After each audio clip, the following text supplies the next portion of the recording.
Nobody was going to tie Barrow to 3 years because our constitution says 5 years. Do you understand? If UDP had managed success, for me, how we could have managed the success is to tell Barrow to go for the second term. If I was part of the decision makers of UDP at the time, I will manage Barrow. In order to manage Barrow, is to manage his mentality and his expectation.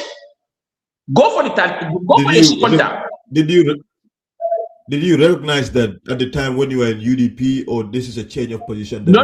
You see, Ibrahim, me, even when I was in UDP, there are many studies. Even election rigging. Ask my wife. I told my wife this was day after election. I told my wife this election is not rigged. Go and ask Uncle Solo, who was a party leader, I like to say that was driver. Uncle Solo, he was driving me at OIC. The next day I go to office, I told Uncle Solo this election is not rigged. Trust me. I didn't go open to write on social media or whatever, but I don't believe the election was rigged. And that's my position even when I wasn't in UDP. Do you understand? Because I gave reasons. Do you understand? Party leader came and lose elections 4 consecutive times. Barrow came, won election, just first attempt. Party leader came back again, lost election. So we want to go back to history of cheating. It doesn't give me sense. All of us national assembly members, we win elections. Councillors, mayoral, nobody talk about cheating. It's only one election. So I told my wife, this election is not cheated. And that was the day I told my wife, I don't think I will, party leader will be, I will support his candidature. This is the time I don't even think entering politics. This was day after election. Do you understand? One reasons were when I knew we lost elections. My first person I confided was my wife. I will not support party leader's candidature for this election if he's contest. In those days, frankly, even I was not even thinking of contesting elections. And I went to office also. I told Uncle Solo, I don't think I will. This election is not rigged. I think it's high time party leader give chance to others to contest a 2026 presidential election. I was not even though we'll go to that later. How I lose my OIC job, we'll go to that later. But I was not convinced the election was cheated. So for me, you could have managed Barrow to go for second term. Why this today, like for instance, today we'll be thinking of who's going to be the next UDP flag bearer, who's going to be the next UDP president. And that's what I told Alaji. It's unfortunate. We could not manage your success. Barrow was our success. Barrow, all his problem is I want to do my second term, which is normal to me, if you ask me. So we could have just let Barrow to go do that second term. And today we are thinking of whether Talib will be the next, will be our next flag bearer, whether party leader Ushirada will be our flag bearer, whether Ahmad Sana. Yes, exactly. We are not going to be in this talk. We are taking the square one. Barrow now, what Barrow did when we had that issue with him, Barrow now tried to recruit people who did not contribute to the revolution. And naturally, no politician want to be lonely. No politician we want to be left empty-handed. So that is the reason Barrow started recruiting people who were anti-2016 revolution. Rightly so, Ibrahim. That's the fact. So UDP could have, I repeat again, we could have managed our success. Barrow was our success. We have manage his expectation, give him his expectation, go for second term. And today, as I said, we are thinking of whether Honorable Ushedabo is coming to be our flag bearer or Talib eventually. So, Mente, you also wear 3 hats. You wear a hat as a civic engineer. You also wear a hat as a lawyer. And also, the one that gets you into much trouble is as a politician. And clearly, you know, you don't hold back. And I think most of the time is your courage to speak boldly and unapologetically, even though when you're wrong sometimes, because I do believe most of the time, I mean, sometimes you get it wrong. You know, but you will still speak your mind, even with people that you don't like. You know, I really admire that about you. But it's that speaking that usually gets you in trouble. So you got a job at the OIC as a civic engineer.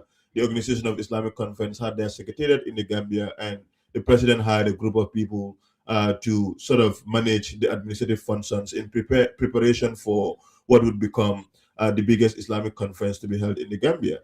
And eventually, your tenure there ended, and there were some controversies associated with that. Talk to us about that, please. Well, it's all about politics. You see, for me, Ibrahim, Kamal Haramadimola, I feel shy, you know, to be afraid of somebody. Why will I do that? Who? Because no human being can do anything to any particular. So it's all politics. I was actively engaged in UDP politics when I was at OIC. This particular day, I went to Medicare, and the head of human resources, Mr. Omar An, called me that CEO wants to see you. I told him, but I took sick leave, I'm sick. Then he said it's very urgent. Who was the CEO? Yes, Yankuba Diba. Not Yankuba Yeah. Diba, okay. So when I came back, okay, I told him, okay, it's okay. I'll come immediately. I see my doctor. So I went to the office. So I went to CEO's office. Then the CEO closed the door and brought his mobile and play an audio. A very good friend of mine recorded me. But what I said in that audio is normal. I told my friend, Barrow is going to lose 2021 presidential election. Barrow is not capable to rule this country. And I'm appealing to you people as my friend, don't vote for Barrow. So, look, because there was nothing that I said in that audio that is against the law. So when CEO play me that audio, very, very long audio, I think about 5 minutes audio or so. He said, is this you? I said, yes, this is me. And for me to add to your question, I don't regret saying this. Barrow is not a competent person to rule this country. And I told him, CEO, you see, the only thing that can happen is leave the job. The board can only tell me leave the job. And you can't even sack me. It's the board that can sack me at the time. I told him that's the only thing. And I don't regret it. He said, no, you know, he's somebody that loves me very well. Yankuba, yeah, it's like, he loves me. He nearly cried. He said, no, you find a kind of hard you need that for State House. So I went to State House, and those are Ibrahim Sisi and others, and they play. I told them that this has been played to me by the CEO. I told CEO it's me. So if people are now disrespecting me to call me here again and play the same thing to me, what do you want me to say? CEO called me in his office. I told CEO, this is me, and I don't regret saying it. Barrow is going to lose 2021 presidential election. I'm not going to vote for him, and I'm encouraging my family and friends not to vote for him. That's my democratic right. I confirm this audio to CEO. It is me. It's my voice. It is me. It's me that made the audio or that made the statement to a friend. Now people are calling me again, playing the same audio in front of me. That's disrespect to my person, and I'm not going to entertain it any further. So then, election was very close. So in fact, what was very interesting? Gambian people are very terrible. This is my best friend that did it to me, but now we reconcile and we are back to our normal duties, our normal friends. So any UDP event I attended, because I was so stubborn, I was with this conviction that we are going to defeat Barrow. So any UDP event I attended, a special video or picture will be made about me and sent to the CEO. Imagine. So it's like there was a special cameraman. It's so terrible. The spy, they had a spy. I remember last day Usenu was coming from profession. That was 4 a.m. I leave my house 4 a.m. Come to the and came to the roadside. I was still taking picture in that darkness. So anytime the picture is taken against me, CEO will forward to me.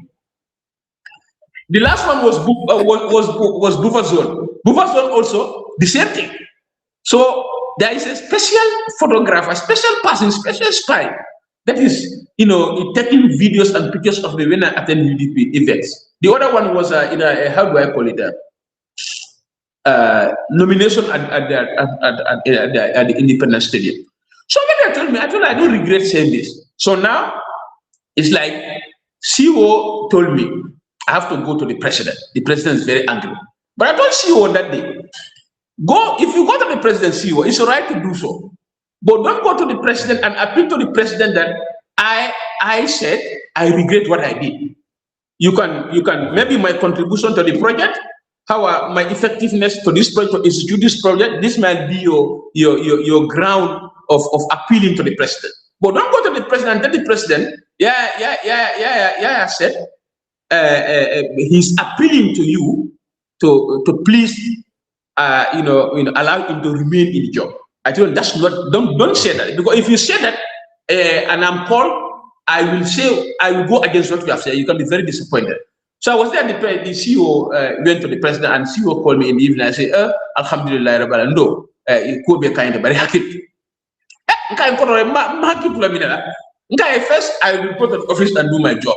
Second, I will, whatever task is delegated to me, I will do.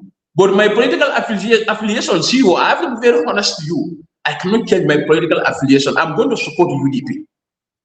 But Yankuba, he lost me. Yankuba, he lost me from Badunga and Kianka lesson. He likes me. Sometimes when Yankuba called me to his office and appealing to me to leave UDP politics, sometimes he nearly cried. I was young, so we were there. An election happened now. We lost the elections. Then I know I'm going to lose my job. So when I entered the office, Monday, I think that following week, I was supposed to go to Saudi Arabia. So when I go to the CEO's office and because we want to prepare, checks, podium, etc., the CEO told me, no. The office of the president said, let me remove your name. I don't see you. Jovially. But you people started very early. You don't even go anywhere. You started coming after people because of elections. I said, okay, that's normal. That's normal. So from there, me and Uncle Solo, party leader's driver before, and who was driving me lately at OIC, we were isolated. Me, management meetings, nobody will call me. No file will be delegated to me or taxed to me. So I just go to the office, go to the office, come back like that just to pick the salary. Okay, because my contract is supposed to expire April of 2021. Do you understand? My contract is supposed to expire. So now they were now waiting for the expiry date of my contract to tell me go easily than if they want to terminate my contract. Then I need a lot of legal implications, which I was ready to pursue. So they suspect that they were like, okay, let's leave him idle here now. Let him be an idle person. Okay, I was in office. Nobody tell me anything. No management meeting. No nothing. CEO himself did not tell me anything. I said, okay, that's okay. So I was there. I said, let me resign. But before I resigned, I already accepted to contest for the National Assembly elections for Latikunda. So I was there. Few of our court case, they came to my office. Then April is not yet, but at the end of April, as I said, my contract will not be renewed. So they came to my office. Some of our few Mandinka court case, they came to my office. They said, Leftamen, Yeta Baroya, Ya Manini,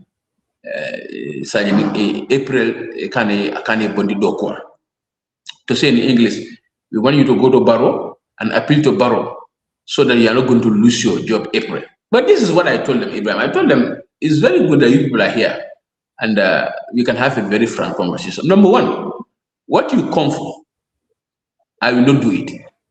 Because me, I don't know whether I will survive before April. I don't know whether Adam Barrow will survive before April. Adam Barrow can lose his presidency tomorrow. Anything can also happen to me tomorrow. So I'm not going to, in fact, I told them outwardly, I don't want to be a slave to a position. I told them I can be any other thing. I can establish my private consultancy. I'm a consultant. I can do quite a lot of things. Why will I go to Adam Barrow and apologize to Adam? Why will I do that? Do you understand? Let me rewind you a little back to what happened in the OIC office. Mr. Adam Barrow came to office one day. Then we were at the Ministry of Works. Me, I was even praying. And when he came, this was a surprise visit. So he stood. For the fact that a head of state is standing, waiting for me to conclude my prayers, I was okay. This was during prayer, 4 rakas. I did 2 rakas. Then for me to give him respect as head of state, do you understand? Do you understand? I stopped my prayers and I wanted to shook hands. I said, hey, be okay, the president of Donku. I blow off. I blow off. Just like that. Mr. President was very rigid that day.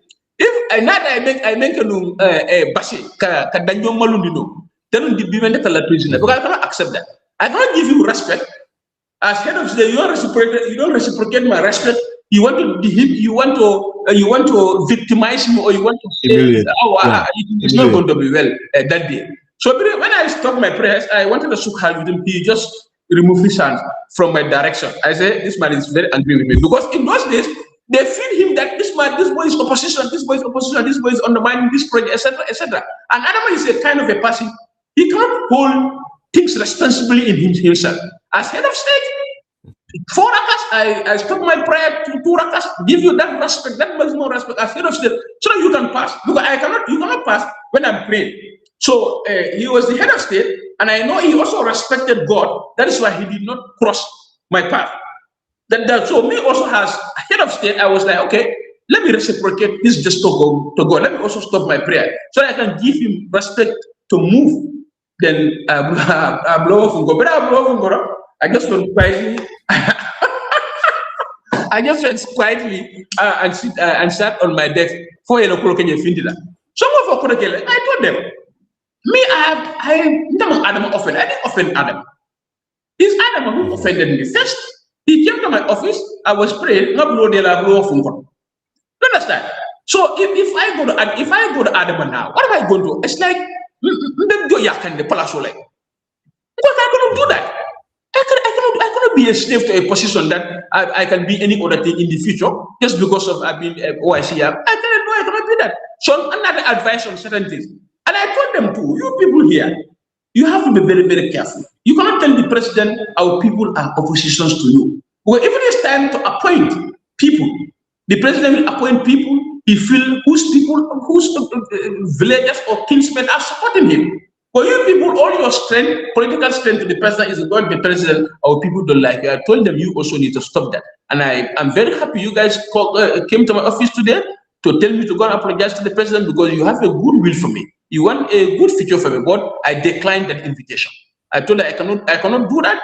Then let's all wait until April. Anything can happen before April. So subsequently, this is how I left the OIC and entered Gambian politics. So, man, I just hope you and the president can fix your relationship. I'm sure he would love. Barrow would always take everybody in his. That's one thing I like about him. Yeah, Barrow, Ameba more. You know, it doesn't matter. He is in the interest. He is in the business of getting people in his party. No, that is very correct. That is in fact, some people told me they were chatting. I think I was in a particular news headline. Then they were at Mankamankunda. Then when the president saw it, he said, "Didn't feel like I'm coming." But Usain Dabul Fasante. I'm telling you, and somebody told me, very close to the president. The president was like, "Didn't feel like I'm coming." But I can't Usain Dabul Fasante.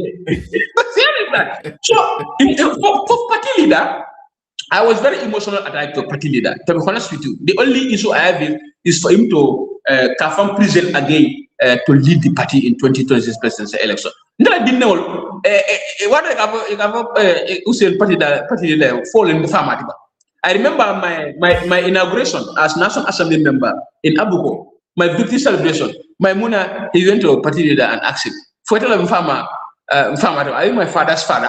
But so you can see that emotional attachment. Do you understand? I'm telling you, my kid is just lately, they know that Usain Dabo is not my father, but it does this, they do. As I said, my victory celebration, my daughter, my Mona went to him and asked, are you my father's father? But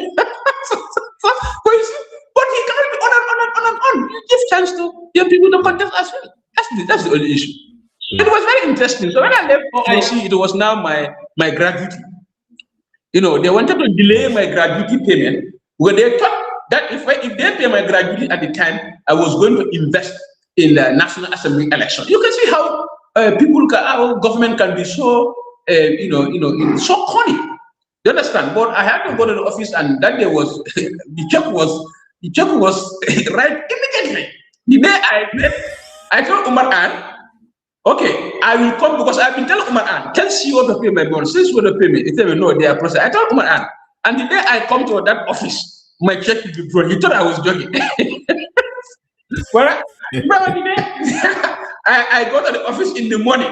I went and closed the CEO's office on him. This one was sitting down, Mr. Kanye. When Mr. Kanye was sitting down, so I know all what occurred there or happened there. I not say that, but my check was prepared that day. My check was prepared, and so because they just want to frustrate it so that they will pay after the National Assembly election. because they suspect that if I have it before the National Assembly election, obviously I'm going to invest in that election. I can beat NPP in that constituency. So when I got suspicious of that manipulation, I told Omar, when I come this day, my check will be prepared. And trust me, it was prepared and handed over to me that very day. I don't want to ask you this, but I'm gonna still ask it. Is it true that all of you were paid a lot of money at the OIC? Oh, that's not true. That's not true. That's not true. No, Ibrahim, trust me. It's not true. Some will even say we are paid in dollars. Dollars? No way. And what people fail to understand about Gambia OIC, it's not under. It's not an international organization under the Jeddah headquarters. That's what many people do. Gambia OIC Secretariat was under the office of the president. We have no affiliation, no TORL. We don't send any report to Jeddah OIC. It's just OIC by name, but under the office of the president, purposely created to manage the infrastructure before the OIC summit and also some kind of event management. But it was not under the OIC Secretariat in Jeddah. That's the misconception actually. So currently you are in the National Assembly as an independent, and I watched the emotional video. Yeah, very emotional. Very emotional, yes. Yeah, that was really. Yes, it was very moving. The same Yahya, a lot of people credit you to be one of the individuals who instigated the division in the UDP. Whether whatever side, what we can all agree on is you are very vocal in terms of your opposition to the candidacy of Honorable Hussein Dabo, and you've said that, amidst your respect for him. But currently you are in the National Assembly. You went to the National Assembly through UDP ticket, and then eventually you left. Now you are part of the United Movement for Change, and you are one of the founders of the United Movement for Change. How is the experience been for you so far since you left the party, and your engagement with as people from your movement call them, your cousins from UDP? There's a lot of back and forth. There's a lot of engagement. There's a lot of what seems to be a lot of bad blood. I don't know whether that's how you see them too. How is your engagement with them, and what is your point of difference? Why you have to leave the party to establish United Movement for Change? You see, Ibrahim, that's a very good question. When I resigned from the UDP, this was the most difficult decision I took in my life, but I have to take it because I have no choice. Ask the UDP National Assembly members. I told them the only day I'm thinking is the day I will move from UDP caucus to the independent caucus. I told them the most of the National Assembly. I told them, I would definitely feel that leaving my friends behind, leaving a party caucus that have been so committed to, leaving my father's legacy, leaving something I risked my life for, something I risked my well-paid job for. I told them this is going to be very, very emotional for me. So when I arrived in the National Assembly in the morning, I thought that the clerk of the National Assembly, because the clerk of the National Assembly is notified that I resign. I notified the clerk and I notify the UDP. So there are two things. Either the UDP to notify the clerk, or I notify the clerk. But I make the job so easy for UDP. I notify the clerk that I resign. So by way of that, administratively, the clerk would have processed my sitting arrangement. So it was Honorable Kante that told me, I told Honorable Kante, let's go up and see where my sitting is. Then I realized that it is not changed. It is still at the UDP caucus. But the clerk also forgot. It's not deliberate. He forgot to administratively process my sitting arrangement because the mic need to be removed, the tag need to go. It's very emotional, my bro. So what happened now? So I sat down. I wanted a process to happen because I cannot get my own tag, my own constituency tag, and my how do I call it? My mic, and go and fix it to the independent corner. And I don't even know which independent corner I'm going to sit. But I always prefer to sit behind Honorable Kante because we are mates. We always disturb each other. So when that happened, Sene Jawara raised an appropriate point of order, which was upheld by the speaker that I should move. But the movement happened also in such a way that I feel pride. But for the first time, A National Assembly member is moving from a particular caucus to a particular caucus, he receives standing ovation, even from the majority. everybody stood and were clapping, even though I was really emotional, because as I said, this is the party I know, this is the party I grew up, this is the party I've committed everything to, this is the party of my parents, and I feel like, oh, this is just very, very sad, but it has to happen because of certain ideological differences and politics. Decamping in politics, if it is done, and people who say we betray, no, we do not betray anybody. If we betray the UDP, we could have gone and joined force with Bao. You understand what I'm talking about? So we don't betray. It's just how I famously said it: realignment and readjustment of priorities for self and for the country. That's why we move out from the UDP. Because to be honest with you, we need change. UDP needs leadership change. And for me, people who say you betray, with all due respect, my position has been conveyed to party leader himself, and I was a witness when this happened. I told party leader, if you contest 2026 presidential election, I will not support it. And I have a witness, I don't want to name the witness, who was sitting there. And I told party leader, if you contest 2026 presidential election, the party is going to split. Guy, because people are now thinking, you people will the older leadership will give chance to your leadership. We still be under your guidance. This is where my appropriate was. We still going to be under guidance. But for you to lead 2026 presidential election, me personally, I'm also a type that I say what is in me. So when I told him, he said, okay, that's fine, that's okay, that's fine. That was his response. But I have a witness. Because I don't want to be seen for in the future, this happened. But that is why I say, let me have this frank conversation with you. But in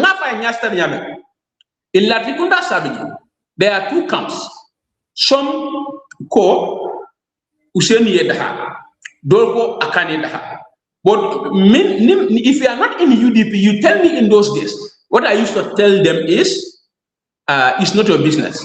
Wait until you join the party, then you can tell us to do what we're supposed to do. But those in UDP, if they tell me this, I always tell them, wait, I will have conversation with him, and I'm going to convey what you want.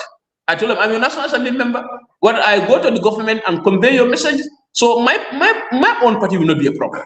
So that is why when the time comes, this was shortly after Tobaski, I went to his office with respect and humility, and I conveyed to him my position, two positions. Number one, if you contest 2026 presidential election, I am not going to support it. Number two, and if you contest, there is highly likely the party is going to split.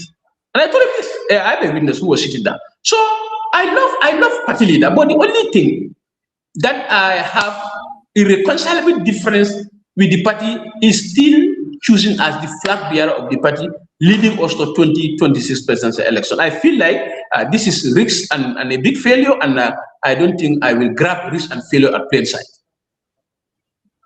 But why do you think he's not capable of winning? No, it's not capable. You see, if you tell people, they will tell you, are you God? Ibrahim, today when I tell somebody come and ask me, I'm going to Bashir, I will tell the person, go to the garage, take the road and go to Bashir. I'm not God, but I know that. You understand? If somebody tell me I have a case, I want to go to the court, I tell the person, go to the lawyer and go to the court. I know that because I'm not God. So it's not that when people say party leader cannot win elections here under this circumstance, is that you are God or you are discriminating. No, we don't do respect. It's not about that. It's about change. 5 consecutive times you attempt a party of more than 200,000 supporters with more than 50,000 potential head of states. Why can't we give time to somebody to look at, to see too? That's my position. And that position is very clear. I communicate that position to everybody without fear or favor. Do you understand? You try. And let me tell you one thing. What party leader achieved in UDP? No other opposition party candidate or opposition will achieve that in the party anymore. 5 times? That is okay. With all due respect, give it to somebody now. Let's also touch somebody. As I said, more than 200,000 supporters, a youth population or an elderly population combined with a potential head of state of more than 50,000 plus people. No. Let's give chance, because this one is democracy. Sometimes, morally, in those days, I was like, if I'm telling Baru to step down 10 years, but I have a person leading me for 30 years. What? It's like sometimes morally I'm so conflicted and I feel very disturbed. Why should I even say that? And there was this day also, National Assembly meetings before party leader with regards to nominations. I told National Assembly member, and party leader himself was present that day. You see, this National Assembly nominations party leader, our own constitution, UDP has have these nominations. Party leader can nominate people. So I told him, for the president to nominate people is just extension of what we have in our party laws. Do you understand? So I told him that I'll be very uncomfortable to talk about nomination at the national level, national constitution, when my own party constitution, where my own party constitution still give quota to the party to nominate. This was National Assembly meetings before the party. I told him we have to, if for us to have that moral compass and guidance, let's remove all the party nominations. All the party leaders, nominations in our constitution. Then now we can by extension, we can tell Gambians. In fact, it's not in our UDP constitution anymore. But it's in our constitution quietly. We wanted to go to the National Assembly and get so noisy about that. I told them outrightly that I'm not comfortable doing it. I only be comfortable if it is removed from UDP constitution. As I said, this was in front of party leader himself and most of the National Assembly members, and I think some senior party executives as well. So that is it. To summarize your question, I have no ideological policy program differential with United Democratic Party. My only differential with them is the choice of flag bearer for the 2026 presidency election. Now, eventually, you guys obviously left and you formed the United Movement for Change. And a lot of people, I think, criticize you guys for the manner in which you left. I think some people said, in fact, it was very humiliating because every week there has to be some resignation letter somewhere stating that there are irreconcilable differences. And all of you just left. When you are coming, you did not write any letter. But when you're leaving now, there has to be these letters brandishing all over social media. And so your manner of living, I think for most people was very, humiliating for UDP, a party that you said you respect, an institution that has done so much for you. What warranted that? Was this like a coordinated effort? Was it decided between you guys where you were like, okay, today Menteng will release and then the next day somebody else will release? What was behind all of that, But it seems like a master plan of how you guys want to leave the party. There was no master plan laid. And Ibrahim, to answer your question, it was not humiliating. The only way we can live, that's the only way we can live. We cannot live by way of fighting. You cannot live by way of quarreling. But you can silently live. You can silently live. Yes, by resignation. And people who said we live because of Talib, they get it all wrong. You see, for me, my decision not to support Party List 2026 presidential election, I decided that immediately after 2021. And as I said before, I was not even thinking of entering politics in those days. But I decided after 2021 presidential election, I'm not going to support it again. Because of in my opinion, 5 attempts is okay. And I have witnesses that I said in this interview. So this party is not going to be built around an individual. With all due respect, Talib is a very, very humble leader, very charismatic leader that every party in this country want to have as your leader of flag bearer. But be mindful, this party shall never be built around Talib. That is why our constitution, if our constitution is made public, you are going to see the most progressive party constitution that you have never seen in your entire life. We separated many offices. Office of the Secretary General, office of the party leader. Because in all the parties in this country, these 2 titles are fused. That is why we give unchecked balance or unchecked power to party leaders. They can process, they can solely preside over quite a lot of party activities and have the single voice to determine what happened in the party.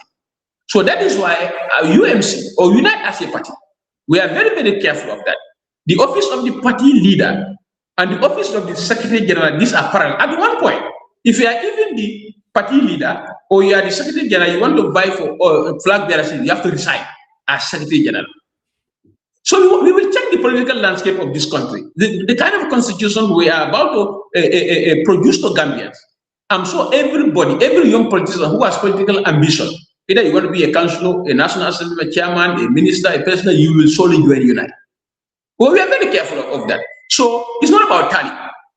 As I said, this party shall never be built around an individual. We are very, very, very, very careful of that. We have a leader, Talib, who is very accommodating, who see these views as normal views, who will never contest to these views. Sometimes when you are doing the constitutional review and he'll be sitting down, you feel that there are certain things people are saying is against him. But he accepts people and circumstances on their nature for correct. You can see how open he is to divergent views. And his position, his primary position is as our primary position.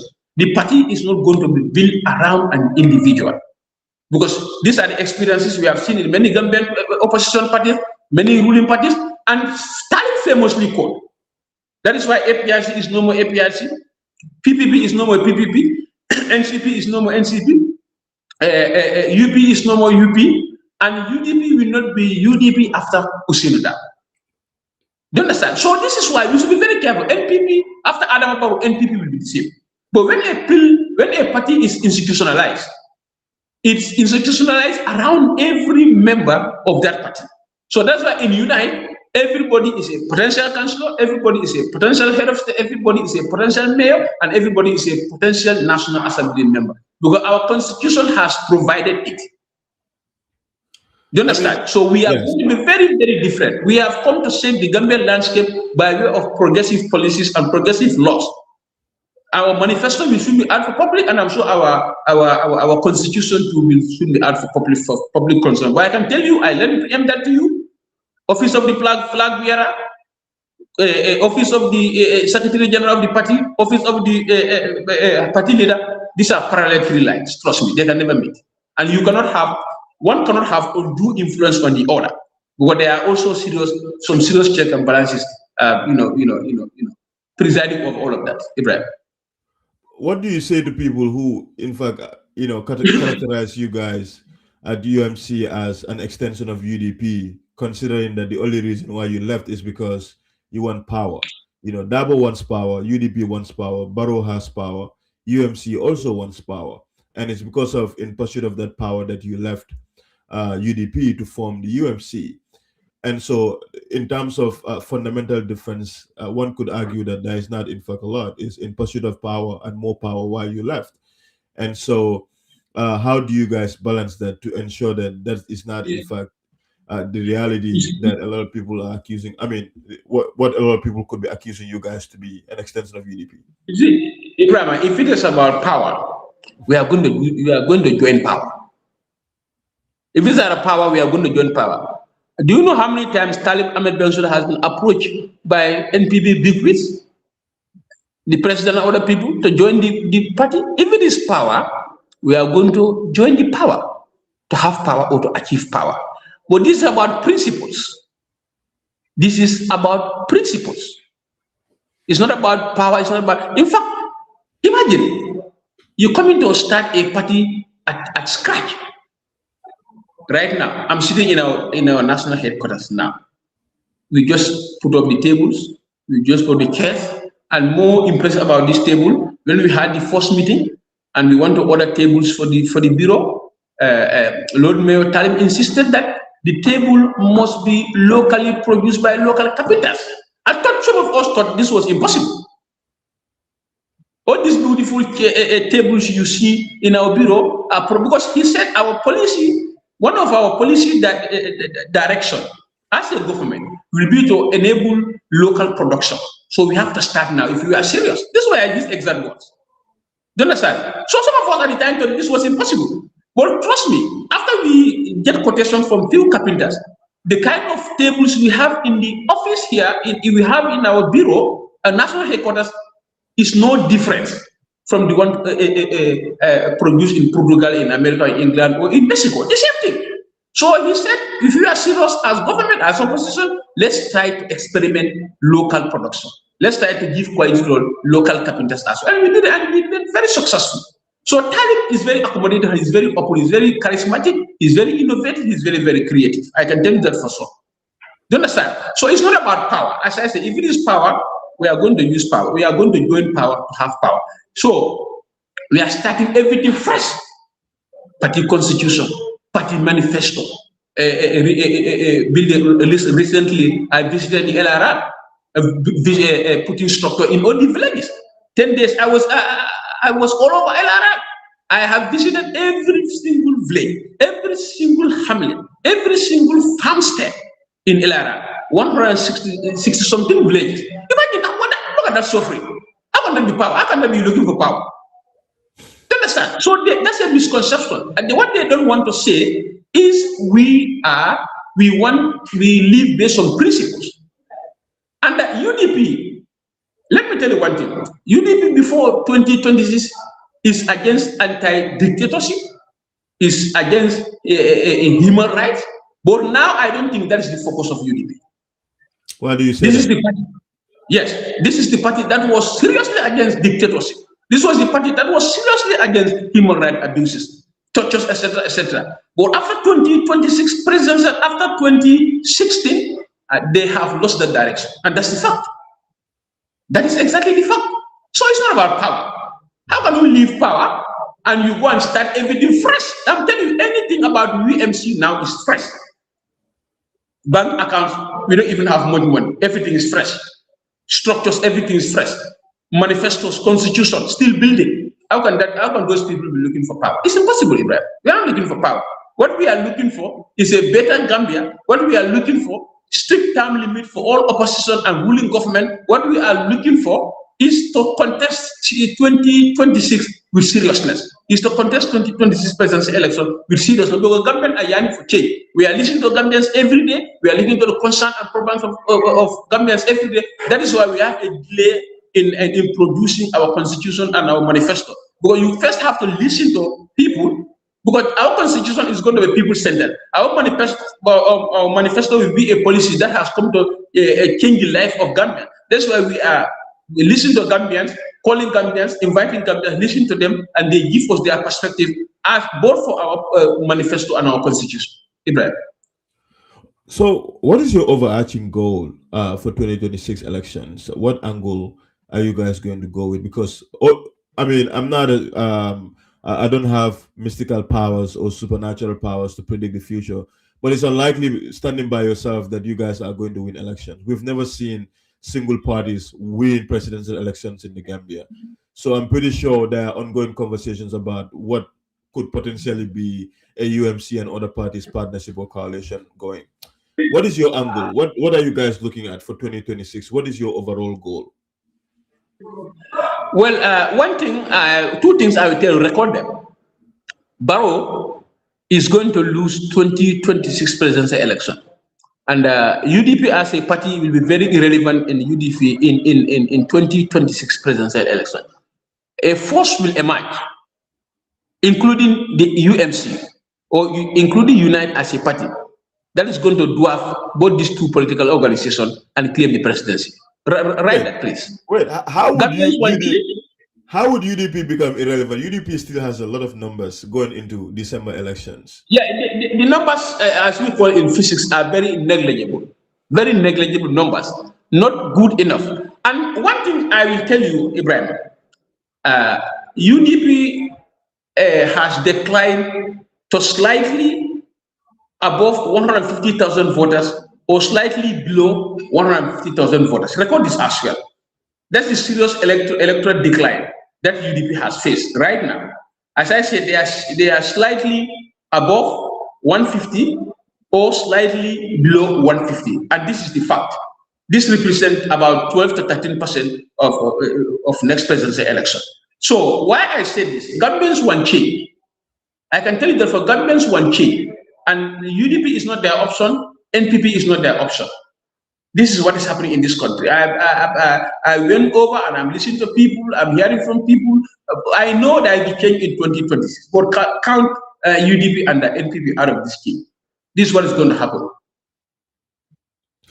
Well, yeah, I said it. And there is one thing in what my fellow UDP members fail to understand.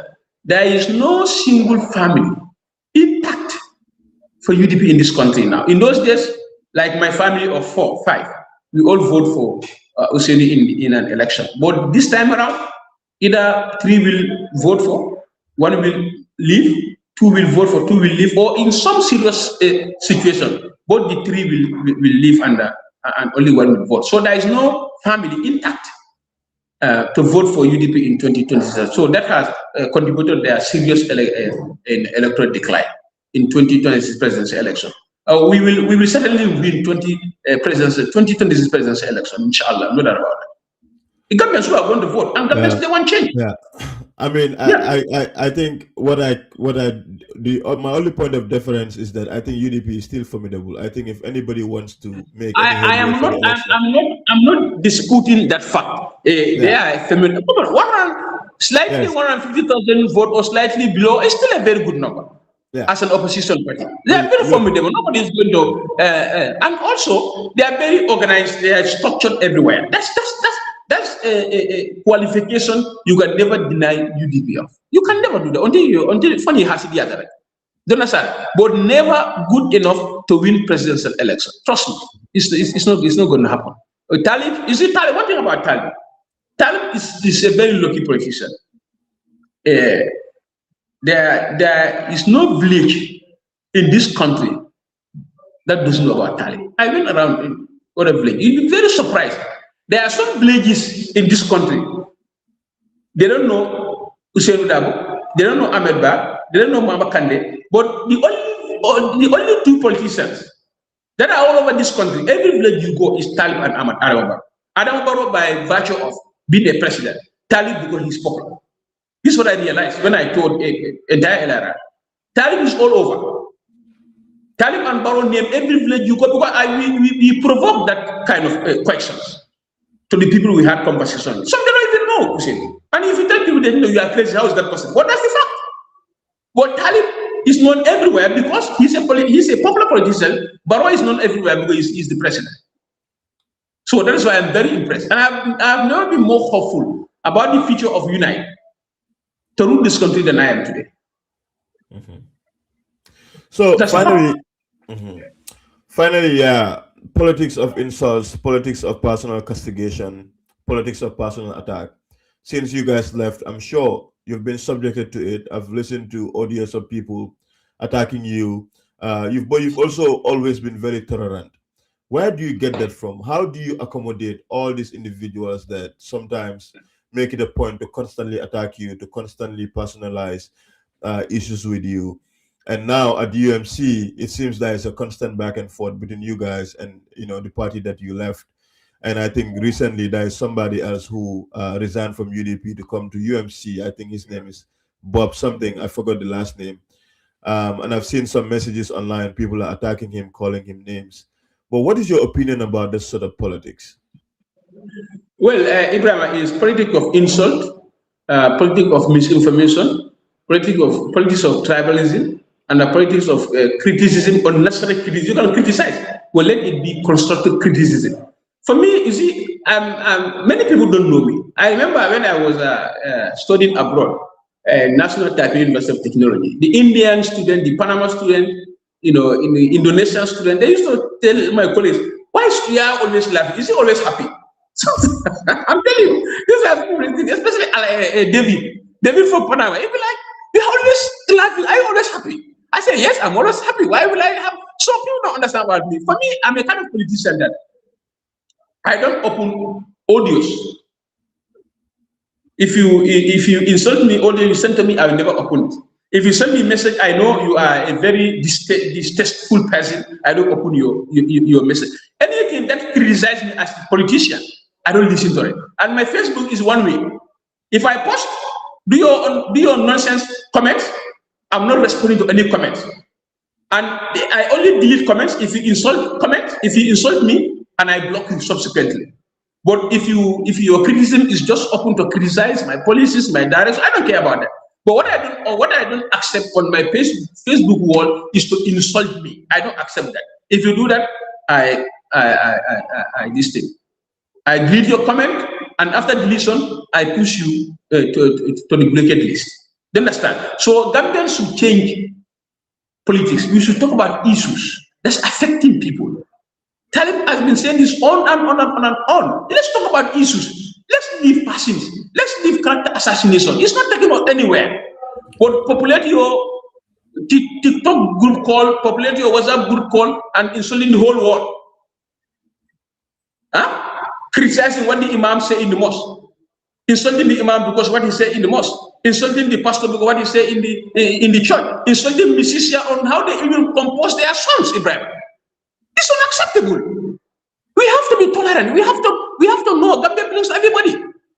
But you cannot attack all country businessmen. You attack all country prominent people. You attack all country civil servants. You attack all imams. You attack all pastors. You attack all musicians. You think you're going to win election in this country?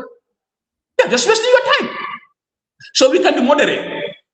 One thing I believe in: when you hold on to public office, you have given up your life to privacy. Me, I accepted that. When I was at the OIC, when I was a World Bank consultant, when I was doing consultation for IFAD, nobody was criticizing me. The only people who criticize me are my peers when we peer review.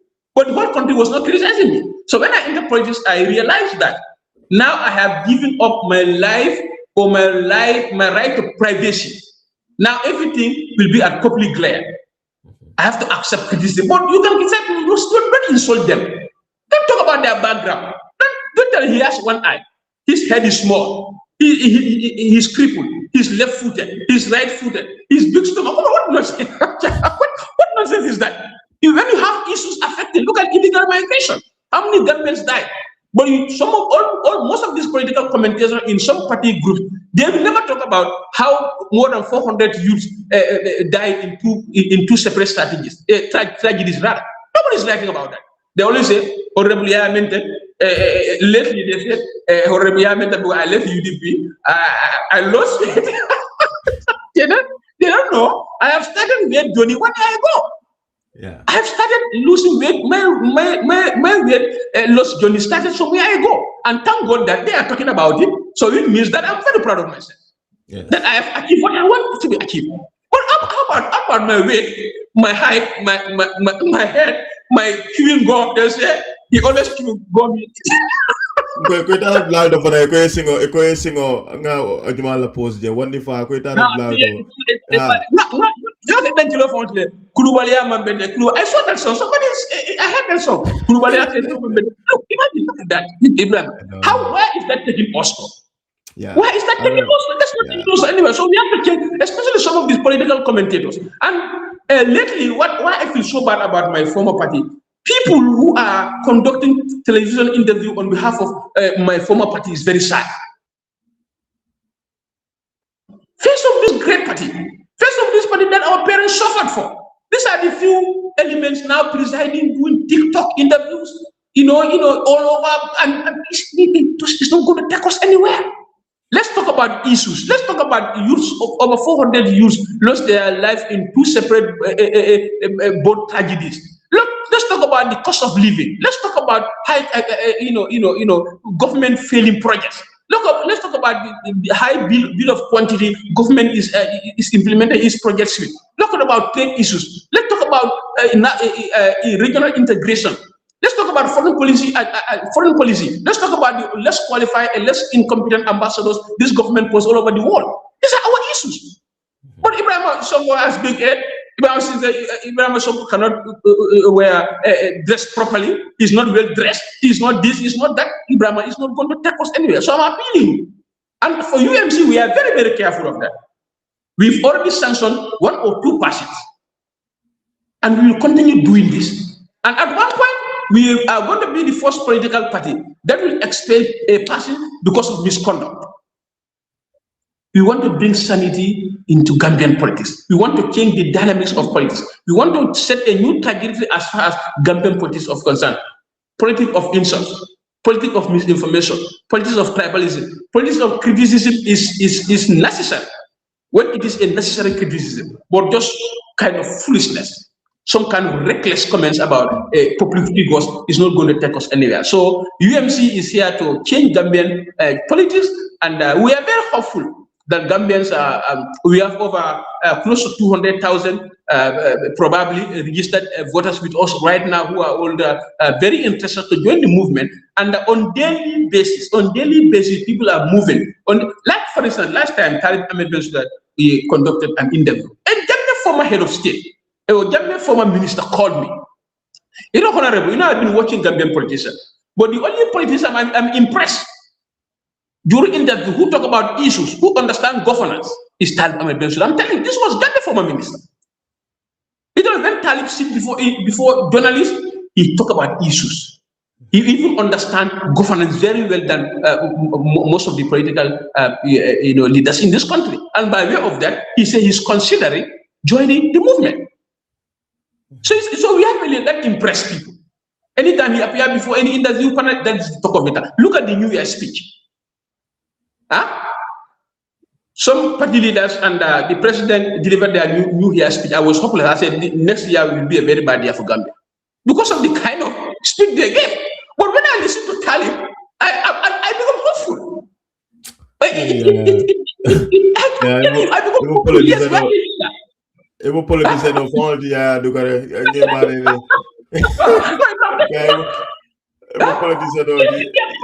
issues. We have to talk about issues. For UMC, we keep talking about issues. Sometimes I know sometimes they can deflate you to be on offensive. They can do that sometimes because some of their posts are very provoking, but we try by all means. And we have a spokesperson who is very diligent, who is very much. He's young, but Kemo is full of ages. Yeah, he is. He's well articulated.